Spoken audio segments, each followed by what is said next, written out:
Jubilee hills हलक़े Krishna Nagar में sewerage new pipeline का इफ्तिताह programme मुनक़्क़िद हुआ।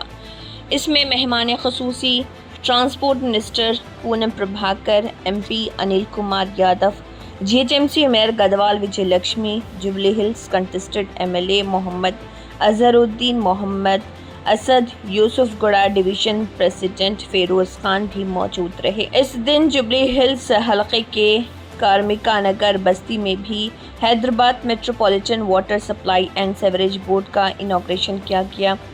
इस मौके पर chief guest BJP MP Kishan Reddy, corporator CN Reddy भी मौजूद रहे। Asian TV news Mohammad Adil और अकबर अली खान की ये रिपोर्ट।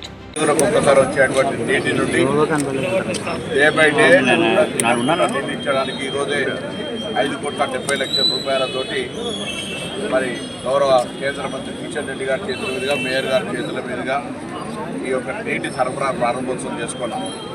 వాస్తవంగా హైదరాబాద్ ఈ రాష్ట్ర రాజధాని.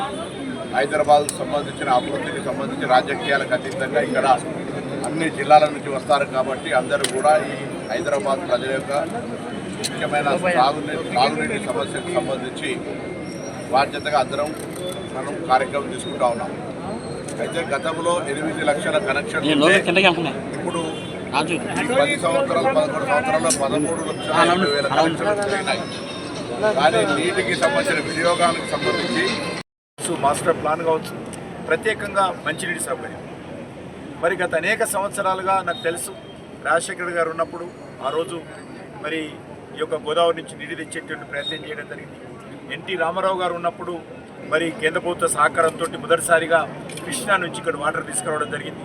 మరి ఇప్పుడు కూడా మరి గత 10 సంవత్సరాలుగా దీనికి సంబంధించి అనేక రకాలుగా అనుకున్నప్పుడు కూడా ఒక్క చుక్క అదనపు నీరు గోదావరి నుంచి కానీ కృష్ణ నుంచి కానీ ఇక్కడ యాడ్ కాలేదు. దీన్ని ఈ 10 సంవత్సరాల్లో చాలా నగరం పెరిగింది. నీటిని పెంచాల్సినటువంటి అవసరం ఉంది, తీసుకురావాల్సినటువంటి అవసరం ఉంది. హైదరాబాద్ నగరాన్ని కానీ తెలంగాణకు సంబంధించి కానీ అన్ని రకాలుగా కేంద్ర ప్రభుత్వం చాలా స్పష్టంగా మనం చూసుకున్నాం. ఇటీవలైన కొన్ని ప్రారంభోత్సవాలు చేసుకుంటున్నాం, ఇంకా చేసుకోవాల్సింది. మరి మెట్రోకి సంబంధించినటువంటి DPR ఇంకా పూర్తి స్థాయిలో కేంద్ర ప్రభుత్వానికి పంపాలా. మొన్ననే రాష్ట్ర ప్రభుత్వానికి చేరుకుంది. అది కేంద్ర ప్రభుత్వానికి వెంటనే పంపించినట్లయితే దానిపైన కూడా సమగ్రంగా చర్య తీసుకొని హైదరాబాద్ అభివృద్ధికి ప్రభాకర్ గారు అడిగినట్టు తప్పకుండా అన్ని రకాలుగా మరి ఒక స్థానిక పార్లమెంట్ సభ్యుడిగా, కేంద్ర మంత్రిగా అన్ని రకాలుగా హైదరాబాద్ కానీ రాజశేఖర్ గారు ఉన్నప్పటి నుంచి కూడా శాసనసభ్యుడిగా అనేక రకాల అభివృద్ధి కార్యక్రమాలు మరి చేయడం జరిగింది. వారు ఉన్నప్పుడు మరి అన్ని రాజకీయ పార్టీలకు అతీతంగా మరి ఆ రోజు కలిసిమెలిసి పనిచేసేటువంటి సాంప్రదాయం ఉండేది. అది భవిష్యత్తులో కూడా ఇదే విధంగా కొనసాగాలని నేను కోరుకుంటున్నాను. ఎందుకంటే అల్టిమేట్గా ఈ హైదరాబాద్ నగరం శాశ్వతంగా ఉంటుంది. ఎమ్మెల్యేలను కావచ్చు, ఎంపీలను కావచ్చు, రాజకీయ పార్టీలను కావచ్చు, మారవచ్చు. మరి ఇప్పుడు ఇంకో పార్టీ రేపు పార్టీ కావచ్చు. కానీ ఈ హైదరాబాద్ నగరానికి సంబంధించి గెలిచినటువంటి ప్రజాప్రతినిధి కావచ్చు, రాజకీయ పార్టీలు కావచ్చు, అంకిత భావంతో హైదరాబాద్ కానీ తెలంగాణ కానీ దేశ అభివృద్ధి కోసం పనిచేయాలి. అల్టిమేట్గా ప్రజలకు మనం ఏ రకమైనటువంటి మేలు చేస్తున్నాం అనేటువంటి లక్ష్యంతో ముందుకెళ్ళాలి. ఆ దిశలోని ఎల్లప్పుడూ కలిసిమెలిసి అభివృద్ధి కార్యక్రమాలు, ఎన్నికలప్పుడు రాజకీయ పార్టీలు ఉంటాయి, విమర్శించుకుంటాం. ఎన్నికల తర్వాత అభివృద్ధి లక్ష్యంగా అందరం కలిసిమెలిసి పనిచేయాలి. 2-3 సంవత్సరాల నుంచి దాదాపు 70 రిజర్వాయర్లు కంప్లీట్ చేయడం జరిగింది. బట్ ఈ రిజర్వాయర్కి ఒక ప్రత్యేకత. ఈ రిజర్వాయర్ అనేది ఒక 50 కాలనీస్కి సంబంధించిన శాశ్వత సమస్య. 15 నుంచి 20 50 కాలనీల నుంచి ప్రజలు అంటే ఇది పరిష్కారం చూపిస్తుంది. ఇది సుమారు 6 కోట్ల రూపాయలకు సంబంధించిన స్కీమే, కానీ 50 కాలనీలకు సంబంధించిన శాశ్వత పరిష్కారం లభిస్తుంది. సో ఇప్పటివరకు ఏంటి, మనకి స్టోరేజ్ కెపాసిటీ లేకపోవడం, తర్వాత పంపింగ్కి సంబంధించిన టైమింగ్ మిస్ మ్యాచ్ కావడం వల్ల కొన్ని కాలనీస్కి అయితే 3 డేస్కి ఇస్తున్నాము. చూస్తేనేమో నగరం నడిబొడ్డున ఉంది, జూబ్లీస్ పక్కన ఉంది. ఇలాంటి దగ్గర కూడా రోజు 3 రోజులకు ఒకసారి కొన్ని కాలనీస్కి వాటర్ రావడం అనేది కరెక్ట్ కాదని చెప్పి ఈ స్కీమ్ డిజైన్ చేసుకుంటాం. సో దీంట్లో భాగంగా ఏంటంటే 3 రోజుల్లో వచ్చే వాళ్ళందరినీ 2 రోజులకి కన్వర్ట్ చేయాలి అనేది ఒకటి. కొన్ని కాలనీస్కి అయితే డే టైంలో సప్లై చేయలేక రాత్రి ఇస్తున్నాం, ఎందుకంటే మాకు పంపింగ్ టైం అడ్జస్ట్ కావట్లేదు. సో అందుకని ఆ నైట్ ఇచ్చే షిఫ్ట్ని కూడా డే టైంకి మార్చాలి అనేది ఒక ఆలోచన. ఈ రెండింటికి పరిష్కారమే మనకి స్కీమ్.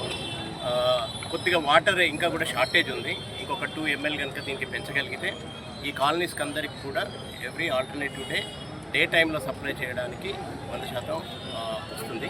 కొద్దిగా మనకి ఇంకో 15 రోజులు సమ్మర్ ఉంది, మీకు తెలుసు సమ్మర్లో షార్టేజ్ ఎలా ఉంది. ఒక 15 డేస్లో టోటల్గా అడిషనల్గా ఇంకొక 2 ml వాటర్ కూడా ఇంక్రీజ్ చేయగలిగితే ఈ కాలనీస్ అన్నిటికీ కూడా ఆల్టర్నేటివ్ డే టైం సప్లై చేయడానికి ఈ స్కీమ్ 100% ఉపయోగపడుతుంది. సో ఇది ఎన్నో రోజులుగా ఈ ఏరియా ప్రజలు ఎదురు చూస్తున్నది. ఈరోజు మంత్రి గారి చేతుల మీదుగా ముఖ్యమంత్రి గారి ఆదేశాల మేరకు తొందరగా కంప్లీట్ చేశాము. మా సిబ్బంది అందరూ కూడా డే అండ్ నైట్ పనిచేశారు. ఇక్కడ చాలా ప్రాబ్లమ్స్ వచ్చినాయి, ట్రాన్స్ఫర్ షిఫ్ట్ చేయడము, ఎలక్ట్రిసిటీ అవి చాలా ఇష్యూస్ వచ్చినాయి. మా జీఎం హరిశంకర్, CGM, డైరెక్టర్ అందరు కూడా డే అండ్ నైట్ పనిచేసి దీన్ని కంప్లీట్ చేశారు. సిబ్బందిని కూడా అభినందిస్తున్నాము. కొద్దిగా దయచేసి నీటిని వేస్ట్ చేయొద్దని చెప్పేసి ఈ కాలనీ వాసులు అందరికీ కూడా రిక్వెస్ట్ చేస్తున్నాను. అసలే తక్కువ ఉంది, వాటర్ షార్టేజ్ ఉంది, పొదుపుగా వాడుకోవాలి, జాగ్రత్తగా వాడుకోవాలి, నీటిని వృధా చేయొద్దు, మోటార్లు ఫిక్స్ చేయొద్దు, రోడ్ల మీద నీళ్లు రానియద్దు. సో ఇదంతా కూడా పాటించాలని చెప్పేసి గోదావరి సెకండ్ థర్డ్ ఫేజ్కి సంబంధించి టెండర్లో ట్రాన్స్ఫర్ చేశారు. అది ఎంతవరకు వచ్చింది? అది ప్రాజెక్ట్ అయితే నీటి ఎత్తుకునేటువంటి ప్రాంతాలు ఎంతవరకు ఆ సమస్య పూర్తిగా పరిష్కారం? ఆ స్కీమ్ ఆల్రెడీ 6 నెలల కిందనే ముఖ్యమంత్రి గారు క్లియర్ చేశారు, శాంక్షన్ కూడా ఇచ్చారు. దానికి సంబంధించిన DPR అంతా అయిపోయి టెండర్ కూడా పిలవడం జరిగింది. టెండర్ కూడా కంప్లీట్ అయిపోయింది. మోస్ట్లీ నెక్స్ట్ 15-20 రోజుల్లో సీఎం గారు ప్రారంభించిన ఫౌండేషన్ జరుగుతుంది. అది కనుక అవుతే ఇంకా 20 TMCల వాటర్ వస్తుంది మనకి హైదరాబాద్. 20 TMCలు అంటే డ్రింకింగ్ వాటర్కి ఒక 300 MGD వాటర్ వస్తుంది. 300 MGD అంటే ఇప్పుడు మనం 550 MGD ఇస్తున్నాము, అదనంగా 300 MGD అంటే యూ కెన్ ఇమాజిన్. సో అది కనుక 2 ఇయర్స్లో మనం కంప్లీట్ చేసి ఇవ్వగలిగితే నెక్స్ట్ 5 ఇయర్స్కి సంబంధించిన సమ్మర్లో కూడా ప్రాబ్లమ్స్ సాల్వ్ చేయడానికి మనకి సొల్యూషన్ వస్తుంది. అన్ని area timing same sir, surrounding area అన్ని ఏరియాస్లో అంటే టైమింగ్స్ డిఫరెంట్గా ఉంటాయి. ఒక్కొక్క రిజర్వాయర్ పరిధిలో ఒక్కొక్క టైమింగ్ ఇస్తారు. అంటే సరౌండింగ్ ఏరియాస్లో మనం ఇంకా కూడా 3 డేస్కి ఇస్తున్నాము. ORR పరిధిలో ఉన్న వాటికి 3 డేస్కి ఇస్తున్నాము. అవి కూడా త్వరలో ఆల్టర్నేటివ్ డేకి షిఫ్ట్ చేయడానికి కావాల్సిన ప్రయత్నం చేస్తున్నాం. अस्सलाम वालेकुम, नमस्ते। मैं Adil Ahmed, Yousufguda Congress senior leader, Jubilee Hills constituency से आपका आज जो प्रोग्राम हुआ अपना सेवरेज पाइपलाइन का प्रोग्राम हुआ सर, जो फाउंडेशन वाले 75 लाख का हुआ सर। सेवरेज का 30 साल से प्रॉब्लम थी यहाँ पर, जो आज जाके उसका फाउंडेशन डाल के काम शुरू कराने वाले हैं सर। चीफ गेस्ट कौन थे सर इस प्रोग्राम में? पूनम प्रभाकर साहब मिनिस्टर साहब थे, MP साहब अनिल कुमार यादव, और हमारे अजहरुद्दीन जुबलीहिल्स इंचार्ज साहब थे, असद साहब थे, और हमारे गढ़वाल विजयलक्ष्मी मेयर मैडम। तो ये कब से स्टार्ट हो जाएगा सर काम? इंशाल्लाह नेक्स्ट वीक से शुरू होने वाला है काम जी। आप बस्ती वालों को क्या कहना चाहेंगे कोऑपरेट करने के लिए? देखिए किसका वर्क डेवलपमेंट है, 10 साल से कोसी गवर्नमेंट का था, अब ये कौन गवर्नमेंट कर रही, आके 1.5 साल में हुआ, काम शुरू हो गए, अपडेट कितना जल्दी हो रहा देखो। कुछ काम तो 10-10 साल से पेंडिंग है, वो भी है, वो स्टोरेज भी है, ये देखो कितने जल्दी काम शुरू हो रहा है अपना।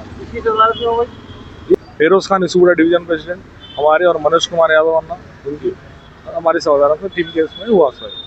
शुक्रिया।